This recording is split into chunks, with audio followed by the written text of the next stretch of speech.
Erev Tov.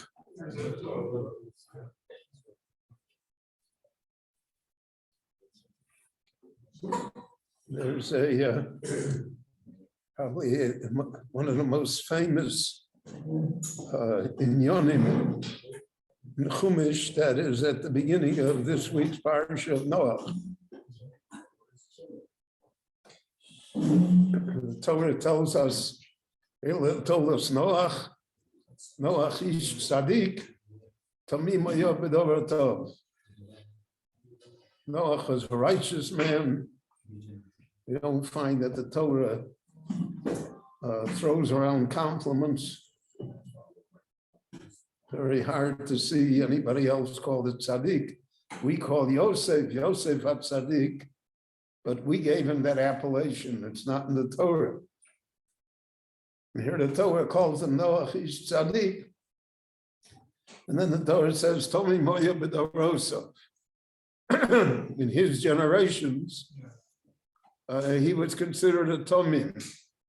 Tomim was a complete person. He was considered to be a holy and great person.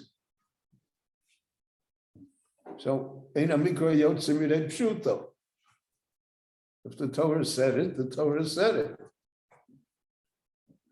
Yet there is a tendency, especially for rabbis who have to give sermons, to look for the defects in Noah, because the end of Noah is not so bright. The end of Noah is that Vayishkor, he becomes drunk, and he's involved in a shameful act, and curses his son. So because if you take the whole picture, so then you have a mixed picture of Noah. You have a picture of Noah at the beginning, he's tzaddik, tamim haya b'davar tov, and then at the end is, and that's why it says in the Pasuk, Vayishoyer ach Noah. Noah was the only one that was left. So the Rashi quotes the Meforshim say, as long as his generation was alive, he was an ish tzaddik compared to them. Now that they were destroyed, the Dor HaMabul disappeared. So now Vayishoyer ach Noah. So he's only Noah. He's not ish tzaddik tomim anymore. So again, what do they want from him? So Rashi here quotes the original Girsa. There are many Girsos here. I don't know which Girsa is printed in our Chumash. And the word B'dorosov. Why did Torah have to write B'dorosov in his generations? So the original Girsa is Yesh Omrim Lishvach. There are those that say that this is a compliment to Noah. B'dorosov, in a generation of evil, in a society, I mean, we see it in our time. It's hard to be a tzaddik in our time. Even if we want to be, the society doesn't let you. It's so pervasive. So you have to be a hermit. You have to lock yourself in your house and never go and never hear and never do. But if you want to live a normal life, it's difficult. And so even though B'dorosov, in the generations of the Dor HaMabul, when things were so evil, Ish Tzaddik, Tomim, he nevertheless was a great and good person. So that's lishmach. So then we're saying a great compliment about it. But then Rashi says, V'yesh dorshin lignai. There are those that darshan, so to speak, lignai, that this is really, sometimes you get a compliment that you wish you never got, right? My God, how good you look.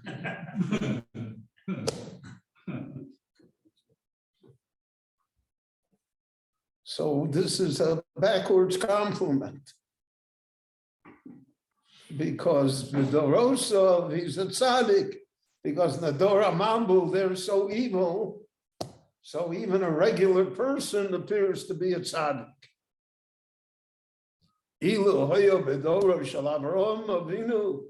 If he would have lived at the time of Avraham, he wouldn't be a tzaddik, it'd be nothing. Because we have Avraham Avinu as the example, and not the people of the Dor HaMabul. So there are two different streams here that exist until today. How we look at people, how we look at the Jewish people. How do we look? So one stream says Yesh Omrim Lishvach, because the Posuk said it. The Posuk said, Tzaddik Tomi Mohil B'Doroso. So you have to say Lishvach. And in spite of the generation, in spite of everything that went on, the Rebbe Shalom said, in this society I saw those that darshan lishgnai. In other words, it doesn't appear in the Torah lignai. You have to darshan it. Like you look at somebody, you psychoanalyze him. So then it's lignai because of the fact that he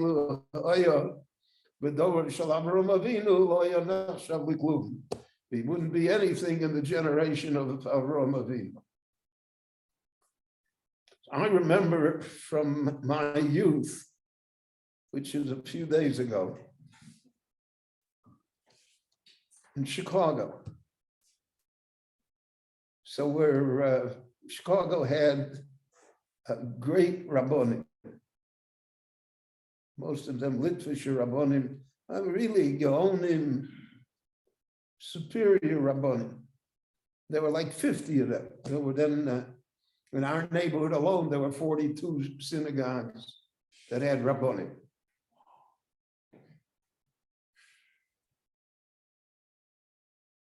So many of the rabbonim, I remember, they said America is lost. You can't do anything in America. I mean, the difference between Lita and Chicago crushed them. You can't do anything. And that was an attitude that existed, even amongst great Gedolim. Great Gedolim came to America in the 1920s, the 1930s, and they gave up on America. They said, there never can be anything here. And there were a few of them, if I may say so, my Zeta is one of them, that said, no. It's been the rose of their say, we can make tzaddikim here. We can make London. We'll make a yeshiva. We'll create rabbonim. We'll create Talmidei Chachamim. They're not going to be Avraham Avinu. It's not going to be what was in Lithuania. That we agree. But it'll be what it'll be in Chicago. And that dichotomy as to how to look at things still exists today in many places. So I had Rabbeim that to a certain extent discouraged us. So they used to tell us, when they went to the yeshiva, they learned 16 hours a day. Or when they went to the yeshiva, they finished 3 Masechtas a year. So when you hear that, and you don't learn 16 hours a day, and you don't finish 3 Masechtas a year, so we're nothing. And there were a lot of boys that fell away because you set the bar to such an extent. So they said it's not for us. And then we had Rabbeim that said, terrific. Well, we finished the Blad Gemara, tremendous. 5 blad, 10 blad. You learn 8 hours a day, 7 hours a day, great. So that question still remains. We see it here in Israel too, in the Torah world. If we measure ourselves to Avram Avinu as lo nechshav leklum, if everybody has to be Reb Chaim Kanievsky, it ain't going to happen. However, we live with the Rosov. We live in a generation. We live in a society. We live in an environment. And in that environment, so then we're tzaddik, each tomi moya b'dorosov. We have an inestimable value. Everything that we do is a great accomplishment. And so there is always these 2 ways to look at things. But the truth of the matter is, things could always be better. My 3rd grade English school teacher in public school, she used to always say that better is the enemy of good. There's a limit. You don't appreciate good because it could be better. So there's a measure here. And that's what the Medrash is really teaching us. That's what Rashi is talking about. We're not really talking about Noach himself. We're talking a general view of how to look at society, how to look at the Jewish world. So again, to go back to America, but we know here when the Ponevezher told me, the Ponevezher told me when he came there to Israel in 1940. So there were 2, 3 yeshivas in the country. It was Eitz Chaim here, and Hebron, and there was a 3rd yeshiva in the Negev. And he opened a yeshiva in Bnei Brak. So he told me an interesting story. He said he started to build the building. So he laid the cornerstone, the Even Apina.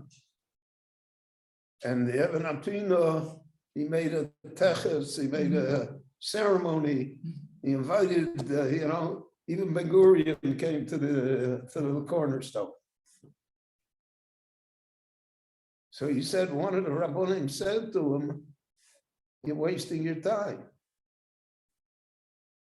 He said, "This will only last 10 days, 2 weeks. It has no permanent kiyum here in the country. Look at the socialists, the communists. I mean, you can't." Then, today you ask whether Meretz is going to get past the Chasima, but in the election, they were it. In the first election, the socialists had 48 seats. And they were real socialists. It's not today. Today is Maariv. Today they all have a kippah in their back pocket. Then, they really meant it.